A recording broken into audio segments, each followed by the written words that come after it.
Good morning, students. Today we are starting a chapter 9 algebraic expression and identities. Okay, so first topic is what are expressions. First topic is what are expressions.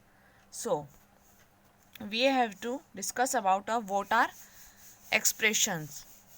In earlier classes, we have already become familiar with algebraic expression. In 7th class, we have already studied about algebraic expressions और simply expressions. Example है आपका x+3 2y-5. ठीक है, जैसे कि आपको पता है x क्या है, इसके अंदर वेरिएबल है and 3 is constant.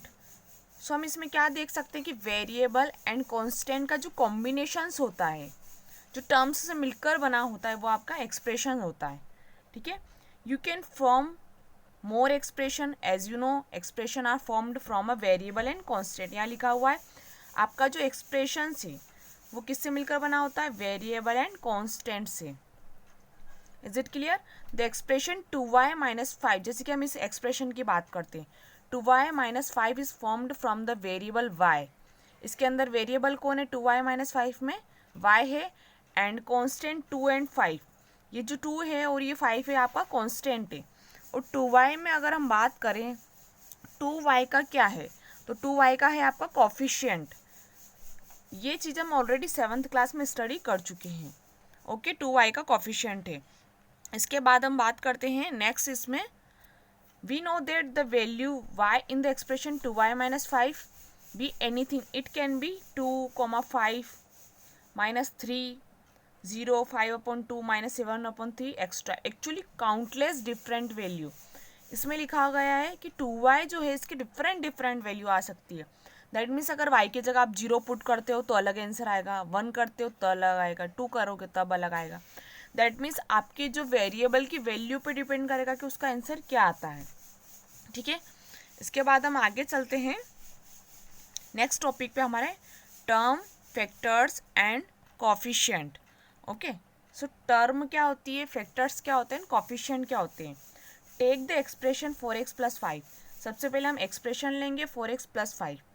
This expression is made up of 2 terms. ये जो एक्सप्रेशन है 2 टर्म्स से मिलकर बना है. दैट मीन्स जहाँ पे भी बीच में आपका एडिशन सब्ट्रैक्शंस का सिंबल आ जाता है, जो 2 टर्म्स को जोड़ रहा है, कंबाइन कर रहा है, वो आपका क्या होगा, एक्सप्रेशन. जैसे इसमें देखिए आप 4x और फिर 5, इनके बीच में प्लस का सिंबल है. So 4x and 5 terms are added from expression. मतलब 4x और 5 को जब एड किया तब आपका क्या बना, एक्सप्रेशन बना. Term themselves can be formed from product of factors. जो टर्म्स होती है वो क्या होती है आपकी, प्रोडक्ट और फैक्टर्स, प्रोडक्ट ऑफ फैक्टर्स का कॉम्बिनेशन. जैसे 4x एंड 5, 4x का क्या हो गया आपका, फैक्टर्स भी बोल सकते हैं और 4x का कॉफिशिएंट भी है. तो the term 4x is the product of factor 4 and x. मतलब जब आप 4x का फैक्टर करोगे तब वो क्या क्या होंगे, 4 होगा और एक x होगा. And the term 5 is made up of just 1 factor that is 5. ये जो आई है दैट इसका मतलब होता है दैट इज. तो जो 5 इसकी टर्म करोगे तो क्या होगा आपका, 5 होगा या फिर 5 × 1 होगा. फिर नेक्स्ट है the expression of 7x y and 5x 2 terms. इसमें आप देखिए, इसमें 7x y एंड -5x. हमको इन टर्म्स में सिम्बल्स को भी लेना होता है, जो आपके एडिशन सब्ट्रैक्शन माइनस के सिम्बल होते हैं. तो यहाँ पे 7xy हो गया एंड -5x. हमने -5x को भी रीड किया. प्लस में कोई नीड ही नहीं होती, इसलिए हमने प्लस में नहीं किया था. तो टर्म 7xy, ये जो टर्म 7xy ये कौन कौन से प्रोडक्ट से मिलकर बनी होती है, तो फैक्टर 7 से, x से एंड y से. ठीक है, the numerical factor of term is called coefficient. देखो ये जो हमने बात पहले करी, न्यूमरिकल कॉफिशिएंट. ठीक है, इसमें जो नंबर्स, न्यूमरिकल मतलब क्या होता है, जो नंबर्स होते हैं ये, उसको कॉफिशिएंट कहते हैं. जैसे एक्स वाई का कॉफिशिएंट कौन है, 7 है.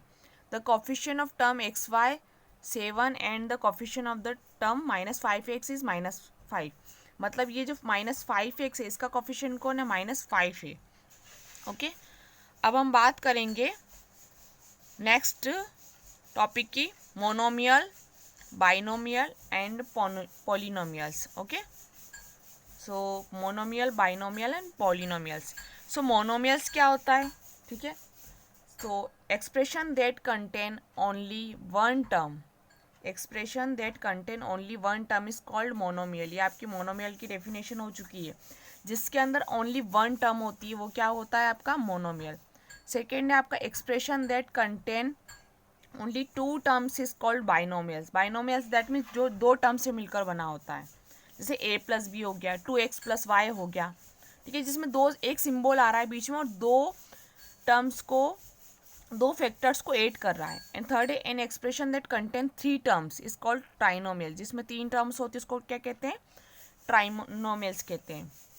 And so on in general expression containing one or more term with non zero coefficient, जिसमें कि 2 और 2 से ज़्यादा होती है और 3 से भी ज़्यादा होती है, variable having non negative called polynomials. That means जैसे कि मोनोमियल, बाइनोमियल, ट्राइनोमियल्स, ये सारी पॉलिनोमियल्स की कैटेगरी में आते हैं। अब हम बात करें एग्जांपल्स के मोनोमियल्स के। आप ये जो मोनोमियल्स है डेफिनेशन के साथ एग्जांपल डायरेक्टली लिख सकते हो। अब ये देखेंगे आप 4x², ये सेपरेट है, एक ही टर्म है, 3xy एक ही टर्म है, -7z, मतलब सिंगल सिंगल, इसमें किसी का एडिशन नहीं हो रहा है, ठीक है। अब सेकेंड हम बात करेंगे आप बाइनोमियल्स के एग्जांपल्स की।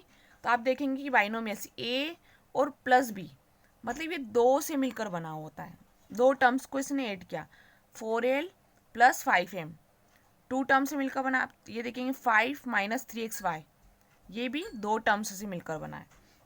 थर्ड है आपका ट्राइनोमियल्स, इसमें a + b + c तीन टर्म्स है, 2x + 3y - 5, थ्री टर्म्स हो गई। और पॉलिनोमियल्स की बात करें इसमें सब टाइप के एग्जांपल आ जाएंगे, a + b + c + d, मतलब 3 से भी ज़्यादा, सिंगल वन टर्म भी हो गया, ठीक है, टू टर्म भी आ गया। सारे जो इंक्लूजन होता है वो पॉलिनोमियल्स की कैटेगरी के अंदर आता है।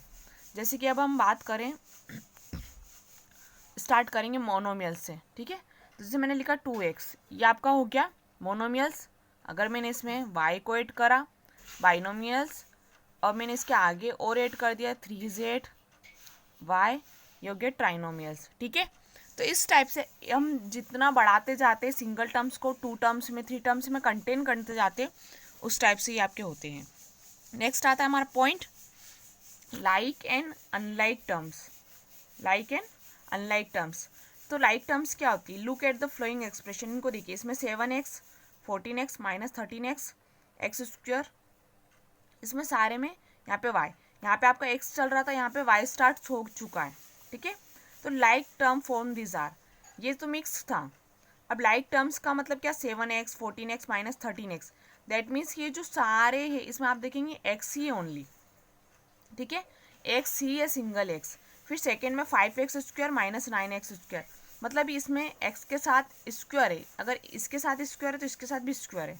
ये सिंगल थे, इसमें स्क्वायर, मतलब ये लाइक टर्म्स ही है, ये सेम फैमिली मेम्बर्स है।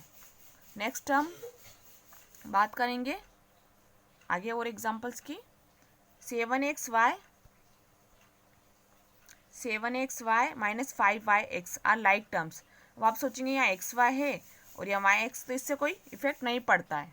जैसे कि 2 × 3 और 3 × 2 सेम होता है, ऐसे ही xy और yx भी सेम होता है, मल्टीप्लिकेशन में कम्यूटेटिव प्रॉपर्टी है जो, तो ये सेम है।